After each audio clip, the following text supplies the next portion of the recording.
All right, here we go. Ladies and gentlemen, how are you? Welcome to AI for Founders. I am Ryan. Today we are talking to Jeff Dwoskin from Stampede Social. Stampede Social is this incredible attribution tool for influencers. Okay, so specifically, Stampede Social uses cutting edge AI and DM automation to turn social engagement into consistent revenue growth and game changing ROI. This is for brands that are using influencers, and it's for the influencers themselves.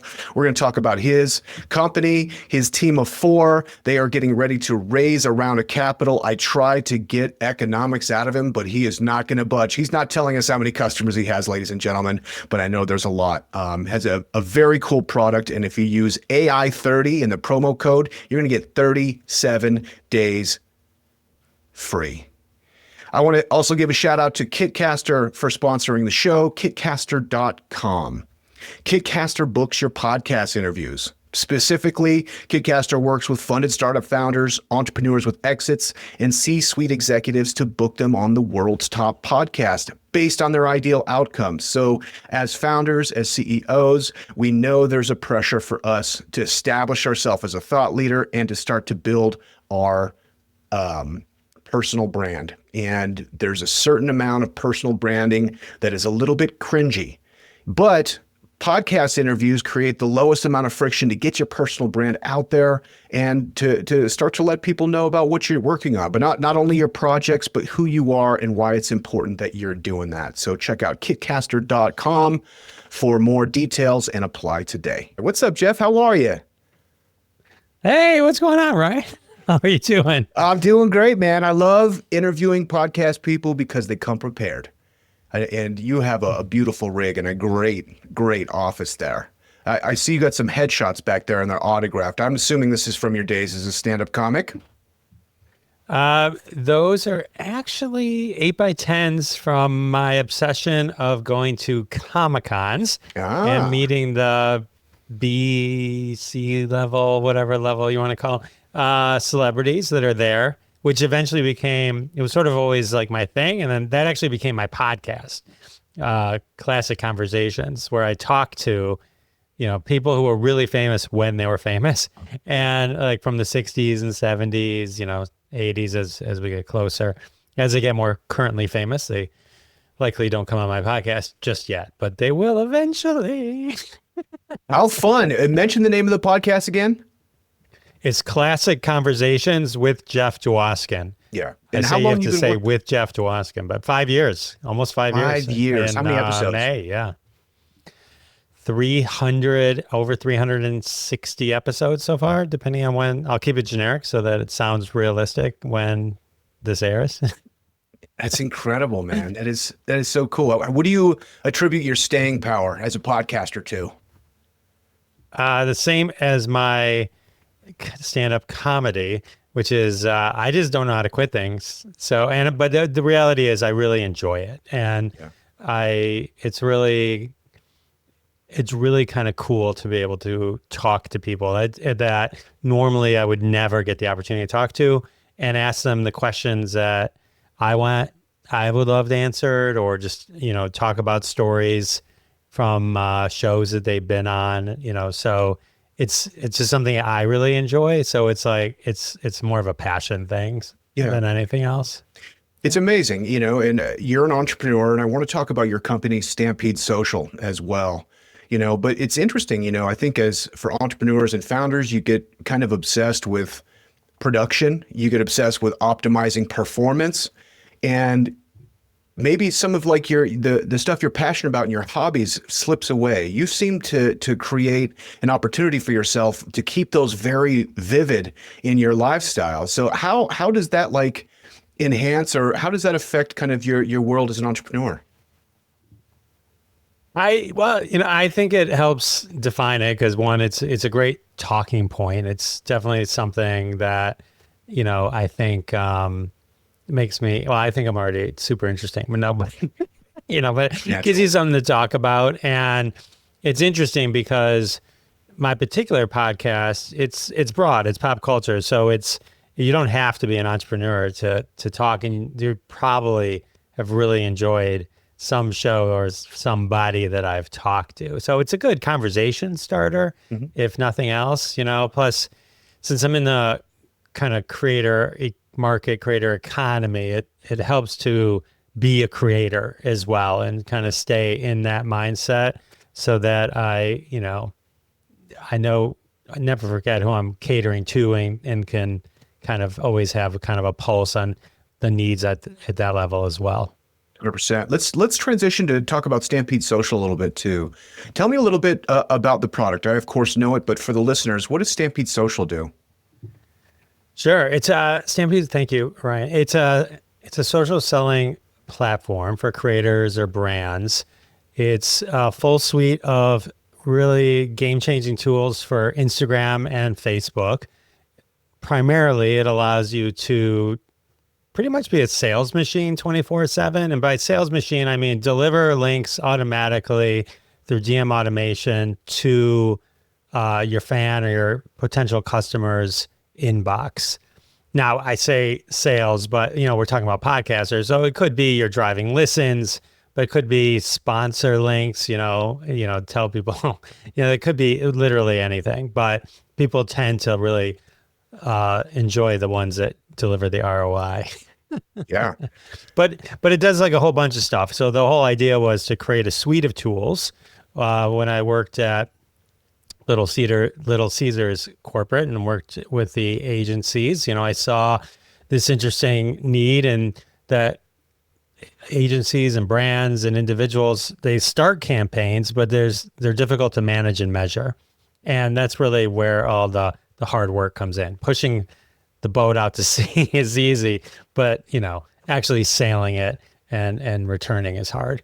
So we built the tools to do post-level giveaways, track your fan content, do the DM automations to drive sales. Basically, you're avoiding link in bio. If there's a URL in your caption or you're saying, go to my link in bio, that's where we come in and we can help you. But then there's a whole data layer too. So you can track true attribution. So you can know where these links originally originated from beyond Instagram. I mean, like, I reacted to Ryan's post. So I know this link came from Jeff Dwoskin from Ryan's post and which post and how many times he clicked on it. And then some AI cool stuff, AI competitive analysis. You can analyze your competitors real easily. You can analyze the comments that come in for any post, reel, or live event. And then we have some cool AI engagement tools to help you manage customer and fan comments to your posts. Yeah. Yeah, last touch attribution is just so necessary now for the creator economy or the influencer marketplace, so I could see just like a gigantic need for the tool. Now, if we're talking about a creative economy, there's two-sided marketplace. You have brands on one side, you have actually the influencers on the other side. Who is Stampede Social's customer? Is it the brand itself that's using the tool for their creators and getting them to use the software? Yeah, it's an interesting product, and I have two answers for you, and the answers are both. And I don't mean that as we apply, we work for everyone. I don't mean it like that. It's like, it was interesting. Like one of the things when I was working at Little Caesars and I was in their marketing department, and I would get calls all the time. And the one thing that you never wanted to do was be the product calling in that would have to displace another product, right? Because you needed to just fit in no matter what, because that would be too much friction to kind of usually move, or it was a 6-month, 12-month timeline. So when we built out Stampede Social, it works great for an influencer or a creator that is, say, driving tons of their own digital products and sales on their own. We're just the perfect tool for their tool belt. Where the combination comes in, where I say it has both answers, is a lot of brands use us to then, for themselves as well, but will then give subscriptions to the influencers they want to help drive traffic back to them. And so then it becomes a real easily trackable scenario. You don't have to worry about self-reporting. There's, so you have all of the benefits of it where you're kind of combining the two worlds together. Yeah. For marketers listening right now that are working on kind of getting out there, and you're like, oh man, influencer marketing is red hot right now, as far as like pushing distribution, building your audience yourself organically is very difficult. But some influencers have just an amazing knack at that. And I think largely that's because based on TikTok's algorithm in the For You page, they really took the social graph down. It's like you're not really checking in with like your auntie anymore. Rather, you're just seeing what's the hot content that's popping right now. So from your perspective, watching this evolve, how has that kind of affected like sales through social media now that basically all social media platforms have a For You page that's not necessarily linked to your social graph? I think it helps. I mean, that combined with kind of just, whitelisting and boosting. I mean, it's a whole combination. But from an organic point of view, if the algorithms can pick up on what you're interested in, the problem is when they pick up on something they think you're interested in. There was a dark period where my TikTok was all these earwax cleaning videos. I'm like, no, Is that a confession, please, Jeff? stop. I know, I just like, sure, I could probably use it, but like, I don't know where it came from, but it was like, or it was the thing that you put on your head. It was like a massager for your eyes. I'm like, literally every video. I think at that point, I think it becomes something where it becomes white noise and you start tuning it out as well. So I think some of these algorithms can oversell and then kind of knock the inherent fun use of these platforms. You know what I mean? Yeah. It can't always, I don't go on TikTok to constantly be sold to. It's nice to discover. I do have Grandma's Weeder. I bought that. If you know what I'm talking about, that Weeder thing, it's like, it's really good. Oh, really? The one you step on? Yeah, the one you step on. If you see a good price, and it's always a good price, like TikTok shop must be broken. I can't believe what they're selling this for. And so, but that one I'll vouch for that one. I get no residuals. I get nothing on that, but I will vouch. I have that and it's great. I love it. Nice. Love it. So. Yeah. I think TikTok right now thinks I'm Samoan. I'm getting like all this great Samoan content. Is probably I went down like a Troy Polamalu like hole, was like, God dang, that guy was just an animal. And so now I get like all these big, gigantic Samoan dudes making jokes. It's great. I love it. I hope it never ends. Well, so let me save you one nightmare. Don't fully watch anyone discussing a great white shark attack. Oh no. I don't know. Yeah, man. I saw a great white video the other day of this guy that jumped off the pier. Did you see that one? To get his fishing pole, he dropped his fishing pole. No. And yeah, so he's got a GoPro. He just jumps in real quick to grab his pole, and then he gets out of the water, and his buddies are up on top, and they're like, "You need to get to the pier right now. You need to go to the pier right now." And he's like, "What? Why?" They're like, "You need to go right now."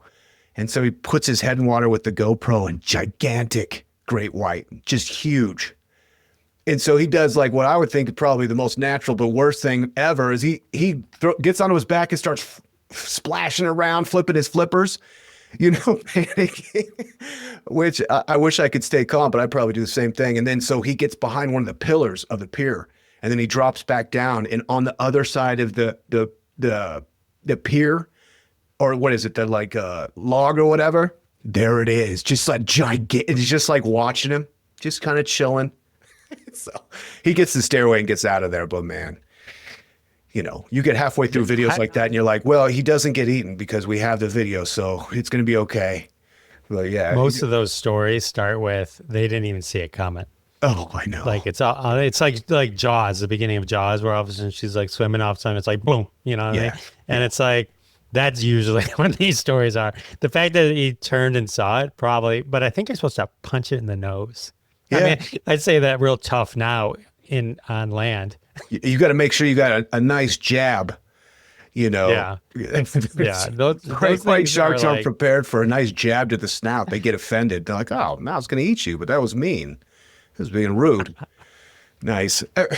So in these kind of cases, though, this is probably a great use case for Stampede, right? So to your point, like nobody wants to see sales unless you go to actually the TikTok shop live stream, which is kind of cool because we're seeing kind of this like home shopping network that was once for our nanas and papas is now being refed to like Gen Z, where they're just watching like people pitch products for hours and hours and hours. Obviously that model works.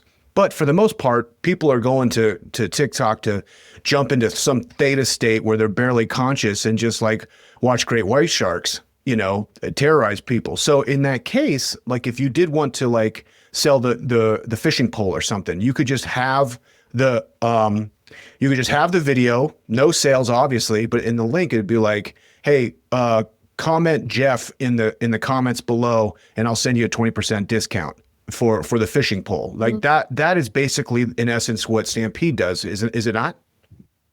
That is, but not on TikTok. And when you see that on TikTok, where people tell you to comment on TikTok or LinkedIn, it doesn't actually work.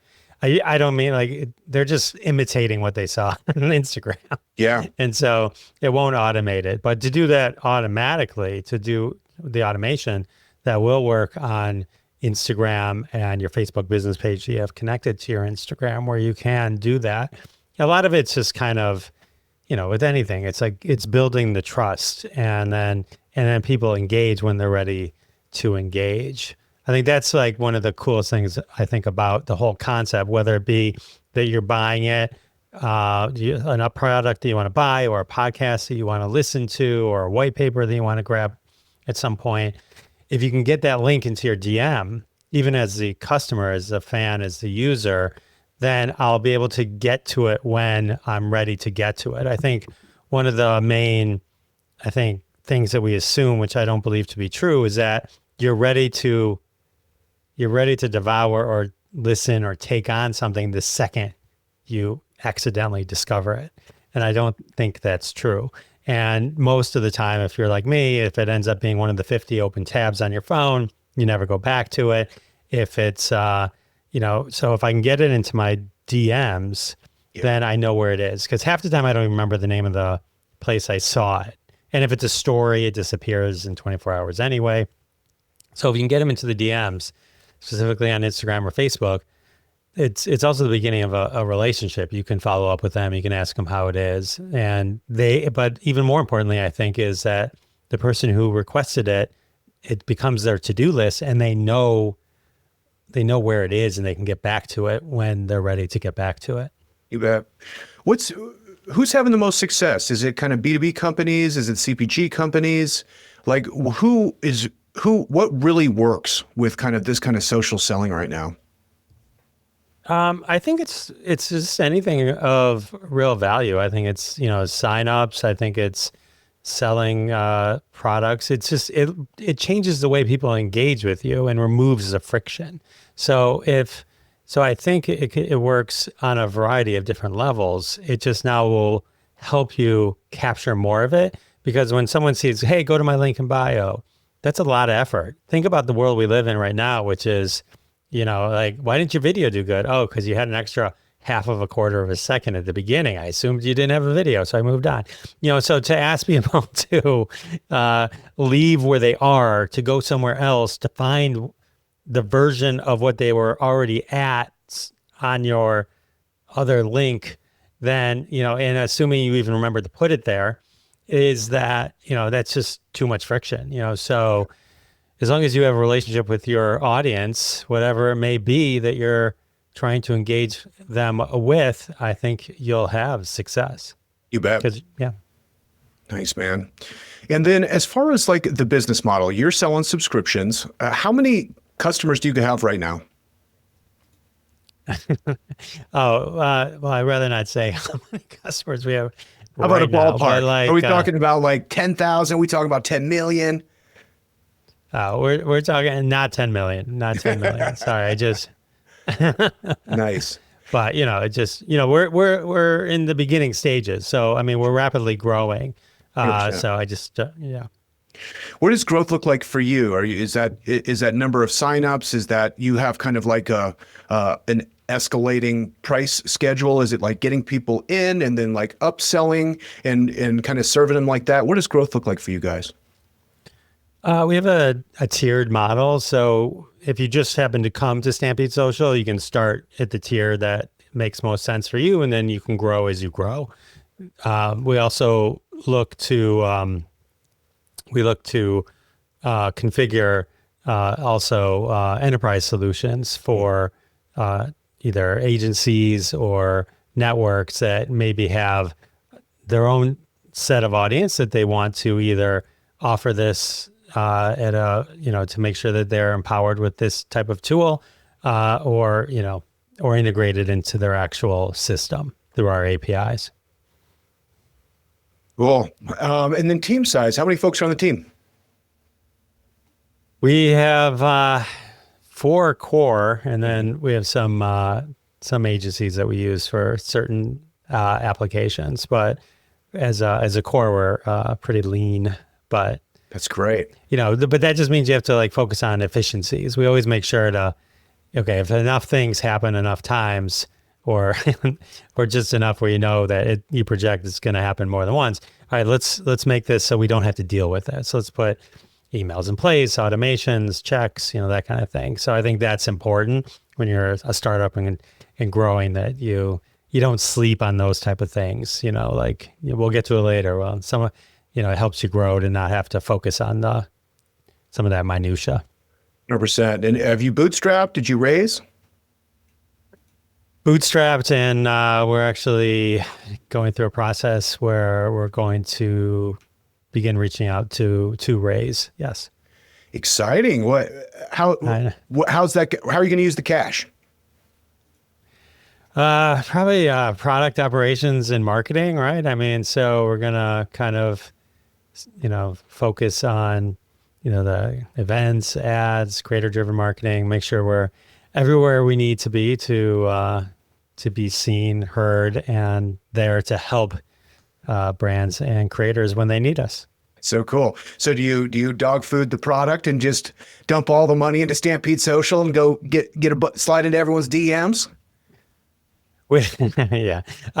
No, we do. We're in that constant reinvestment mode where everything kind of just goes into the learnings, pivoting, growing the product, making it so that it's a no-brainer and something that is meeting the needs of the people that are using it.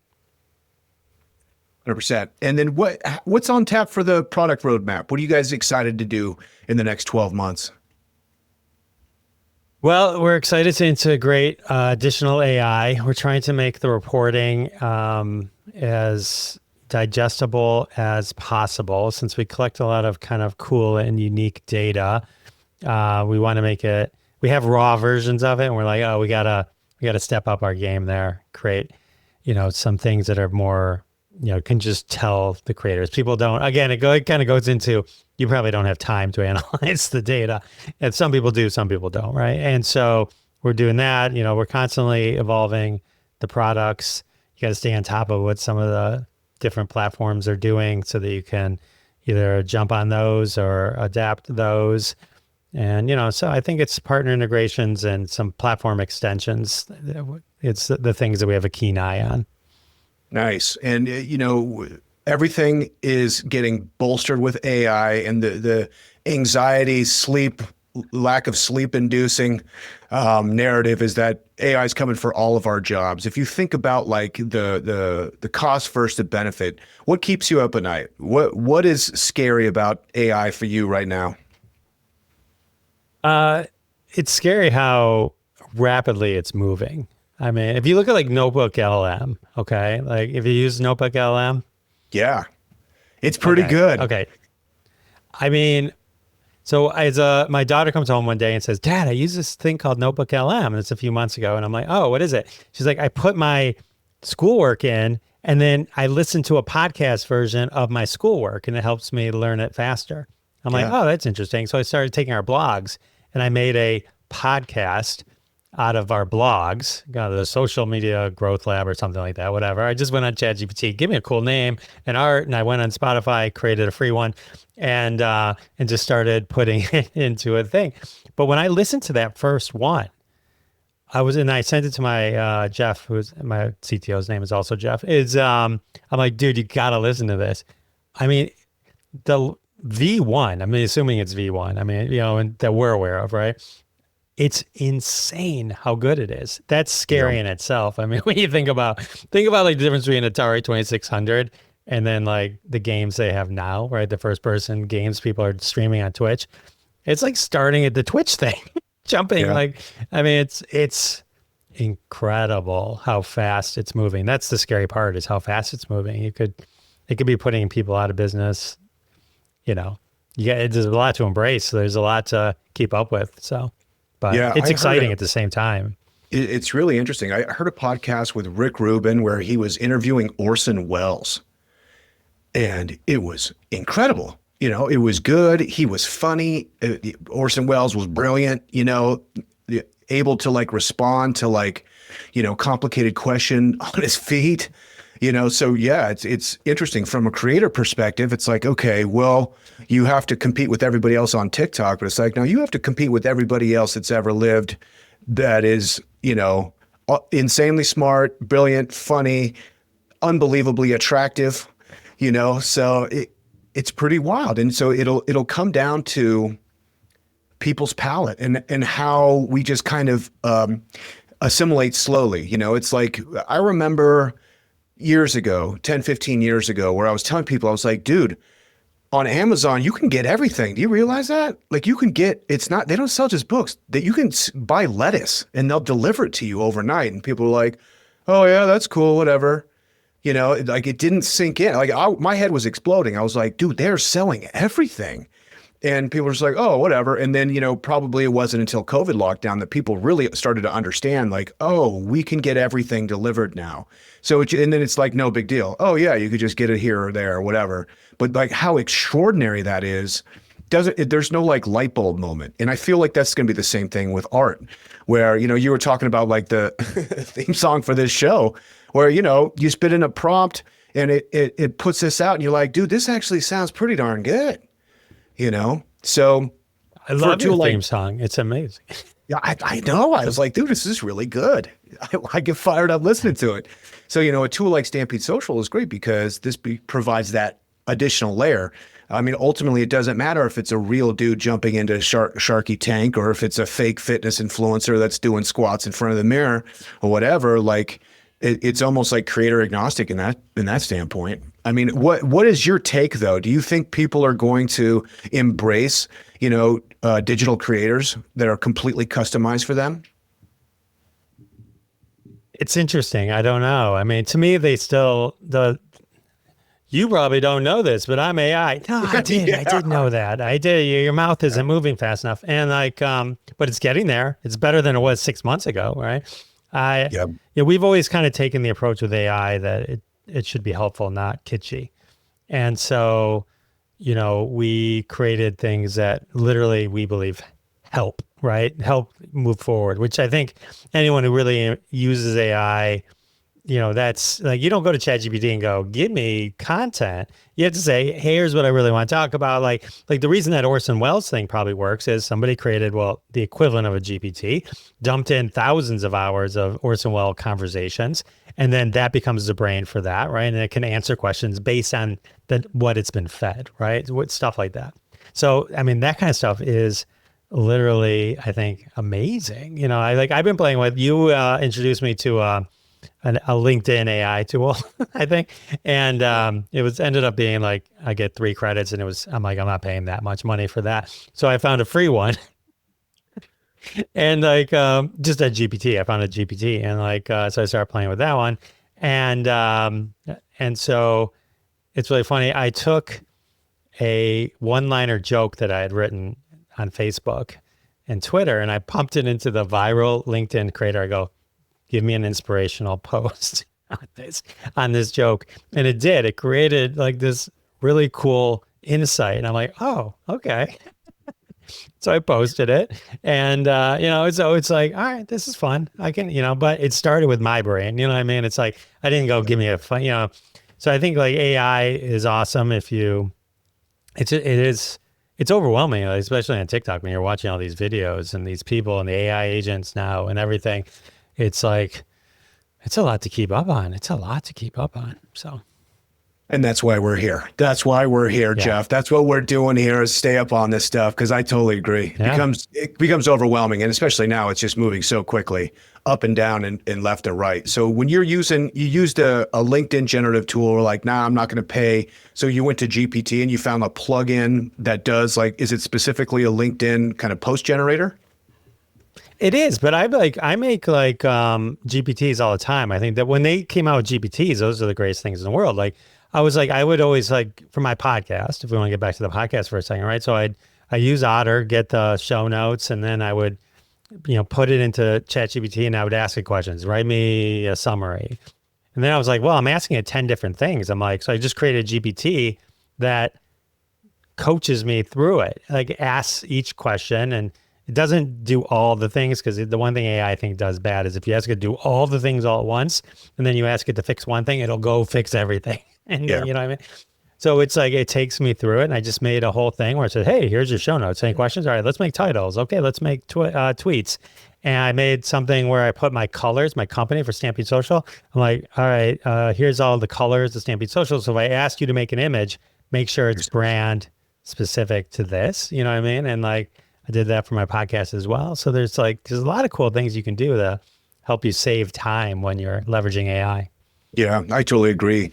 And to what you're saying, like you provided a kernel, one thing I really like is like, what is it called? Infotainment or business entertainment, this kind of thing. And I love to write. So, what I've been working on currently is this post about this old 120-year-old hunting cabin that my family's been going to since I was a kid, that my daughter and her friends inadvertently burned it to the ground. This last December. Oh, no. And so I want to tell this story in a way that's like meaningful to me about what this place and how its importance, but also its important place geographically and in time and history, because you go back to when this cabin was built. It's like the hunting grounds that I go into is Ute country. And so how the Utes were pushed out by this guy named John Meeker plays a story. And the fact that the railroad came at a certain time plays a story of why this place was built. And it all kind of surmises into like my daughter being stuck in a blizzard at midnight, stuck in a snowdrift on a closed road at 10,000 feet in December. So like taking like these elements and trying to weave it together naturally is very difficult. But if you can start to create an architecture of the story and then you plug it in there, then it does kind of this syntax part of like bringing all the elements together in a way. And then now you're editing and you're like, ooh, okay. So you can add in your anecdotes and things like that. So as a writing tool, I found just like your, whatever we're at now, 4.5 GPT, super fun to do, and great way to kind of like tell some of these stories that are maybe important to you. Yeah, that's awesome. But it's to your point, which is I think we've kind of touched on, is that the best part of AI, or the best way to leverage it, is as your coworker.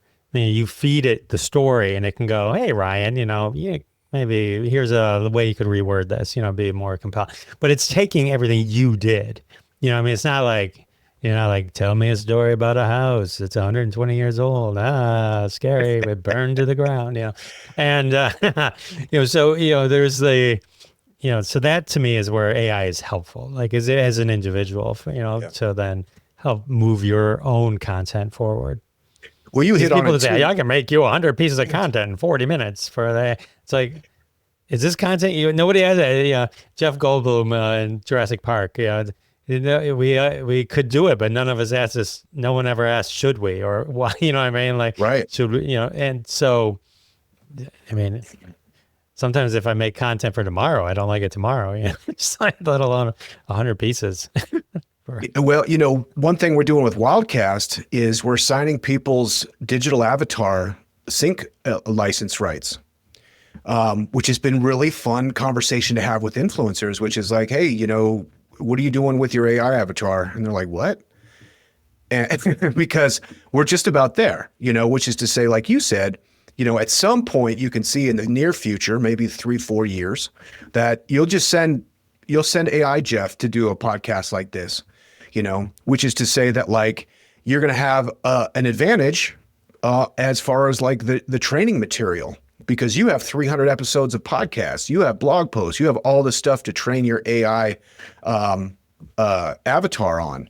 So if you're thinking about that, like, do you think 300 the 300 podcast episodes would be a good representation of you? Is that what you would want to train it on? I think it's not too bad. I probably have some stand-up material I could send it to. I'm not, the idea and concept is great, but it's also, that's the one thing about AI that scares me, is to not be able to know the difference between Jeff and AI Jeff. And, and all of a sudden I'm like, hey, Ryan, I need $1,500. I'm lost in London, and I lost my wallet. Send me money. And it's like, it sure sounds like Jeff. Yeah, I was born here. I did this. Don't you remember when we, there's definitely nefarious parts of it, but conceptually, I rather create a version of me that's not me. You know what I mean? Like, into that concept where, you're like, hey, here's Wink Dwoskin. It's the AI version of Jeff, but it's not Jeff. You know what I mean? It's like, okay, it's fine. You get all the training data back. It's spitting out an absolute perfect Jeff Dwoskin. How are you adjusting the prompt? What are you going to do? And you're like, 10% funnier. Like, I'm thinking like, nobody should be that funny, but I start augmenting, like, make my voice just like a little less raspy, and my voice is very Midwest nasally. So, get some bass notes in there. Yeah, give me some Barry White in there. Just ramp up. Give me 10% more Barry White in there. Hey, Ryan, how you? I don't. Like, give me There's George so much we could do. It's haircut. Like, I'm ready to embrace anything. You know what I mean? But like, it's just, it's exciting as we go. So. It would be cool though if I could create more content. That'd be great. What I mean? Yeah, ultimately, I think my AI version of me only getting 200 views on TikTok probably would take it a lot better. Yeah, no kidding. That's funny. Do you still feel compelled to check the likes and be like, "No, man, 300 views"? Well, it's funny, it's always like, it's important to know where your kind of level is.